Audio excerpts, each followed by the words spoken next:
తెలుగుదేశం పార్టీకి ఎన్డీఏకుంది.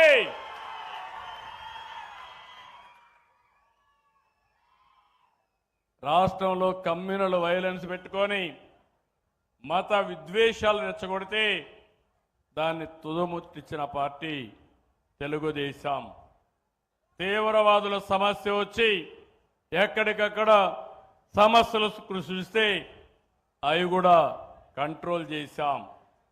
ఇంకో పక్క రాష్ట్రంలో రౌడీ అనేవాళ్ళు లేకుండా చేశాం. ఈరోజు నేను హామీ ఇస్తున్నా, మా ఆడబిడ్డల జోలుకి ఎవరైనా వచ్చి ఎక్కడైనా కానీ అఘాయిత్యాలు చేస్తే అదే మీకు చివరి రోజు ఈ భూమి మీద మీరు ఉండడానికి అర్హత లేదని మరొక్కసారి హెచ్చరిస్తున్నా. ఏమమ్మా, మొదటి 5-6 నెలలు నాకు కూడా కష్టమైంది.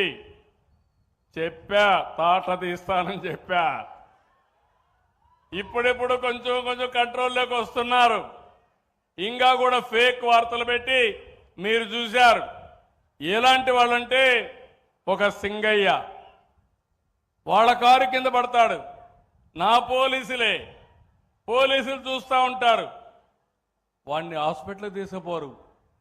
తీసుకుపోకపోతే తర్వాత పంపిస్తే మళ్ళా వాళ్ళని పిలిపించి మోసం చేసి అతన్ని వాళ్ళ వైఫ్ దగ్గర చెప్పిస్తారు. అంబులెన్స్ చంపేశారంట. అంబులెన్స్ వాళ్ళు ప్రాణం కాపాడడానికి హాస్పిటల్ తీసుకుపోతే అంబులెన్స్ లో కావాలని చంపేశారని నీచంగా మాట్లాడితే వీళ్ళని ఏమనాలని అర్థం చేసుకోమని మిమ్మల్ని కోరుతున్నా. ఇంకో పక్కన రైతులకు న్యాయం చేసిన పార్టీ తెలుగుదేశం పార్టీ, అవునా కాదా అని మిమ్మల్ని అడుగుతున్నా. అలాంటి పార్టీ మామిడికాయల రైతులకు రేట్లు తగ్గితే నేను 8 రూపాయలు 4 రూపాయలు కేజీకి సబ్సిడీ ఇస్తే అక్కడికి పోయి మామిడికాయలు తీసుకొచ్చి బలవంతంగా రోడ్డు మీద వేసి తొక్కిచ్చే పరిస్థితికి వచ్చారు. ఇలాంటి సంఘటనలు చాలా చూస్తున్నాను. ఇంకో పక్క కూడా ఒకే హామీ ఇస్తున్నా. 30 సంవత్సరాలు ముఖ్యమంత్రిగా నన్ను చూశారు. 95లో మీరు చూశారు. ఎవరైనా సరే తోక తిప్పితే తోక కట్ చేయడం తప్ప ఏమాత్రం కూడా వెనకడిగేసిన సందర్భం కాదు. ఈరోజు మా ఆడబిడ్డల మీద సోషల్ మీడియాలో పెడుతున్నారు, క్యారెక్టర్ అసాసినేషన్ చేస్తున్నారు. ఒకటే చెప్తున్నా, గుర్తుపెట్టుకోండి, సోషల్ మీడియాలో పెడితే తప్పించుకోవచ్చు అనుకుంటారు కానీ మీరు తప్పించుకోలేరు. చట్టం ముందర మిమ్మల్ని నిలబెట్టడమే కాదు, మా ఆడబిడ్డలకు రక్షణ ఇస్తానని మరొక్కసారి హెచ్చరిస్తున్నానని చెప్పి కూడా తెలియజేస్తున్నా. ఇంకొక పక్క ఇక్కడికి వచ్చినప్పుడు రాయలసీమ నేను ముందే చెప్పాను, నీళ్లు తీసుకొస్తా. నిన్నే కుప్పానికి తీసుకెళ్ళాం. ఈ రాబోయే సంవత్సరం అంద్రి నీవా చిత్తూరు వరకు వెళ్తుంది.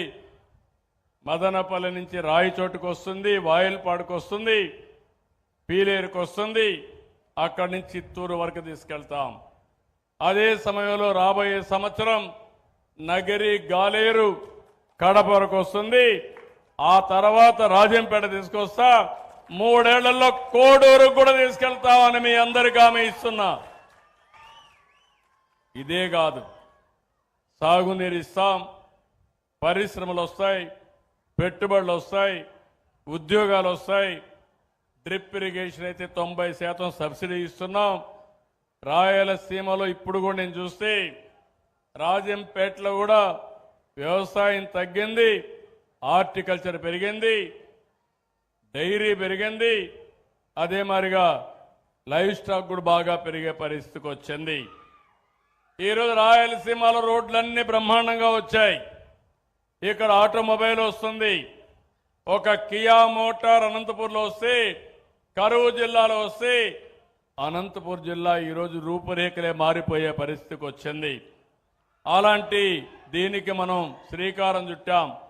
రాబోయే రోజు రాయలసీమలో ఎలక్ట్రానిక్స్ కానీ, స్పేస్ కానీ, ఏరోస్పేస్ కానీ, డిఫెన్స్ కానీ, డ్రోన్ రంగాల్లో వినూత్నమైన మార్పులు పెట్టుబడులు తీసుకొస్తామని చెప్పి కూడా నేను మీకు తెలియజేస్తున్నా.